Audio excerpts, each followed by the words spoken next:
Assalamualaikum warahmatullahi wabarakatuh. Saya Martunis, Kepala Dinas Pendidikan Aceh, menyampaikan bahwa sistem penerimaan murid baru tahun ajaran 2025-2026 untuk jenjang SMA, SMK, dan SLB di Aceh telah dimulai. Pendaftaran dilakukan penuh secara online ataupun daring melalui tautan spmb.disdik.acehprof.go.id.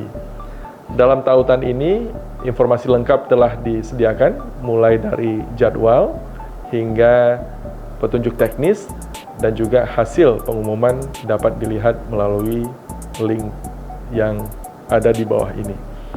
Kami juga menyediakan posko dan juga layanan pengaduan untuk menerima pertanyaan dan juga pengaduan terkait dengan pelaksanaan SPMB ini melalui nomor yang juga akan ditera di bawah ini. Mari kita jadikan pendaftaran ataupun penerimaan murid baru tahun ini sebagai penerimaan murid yang transparan, adil, dan bebas pungli. Assalamualaikum warahmatullahi wabarakatuh.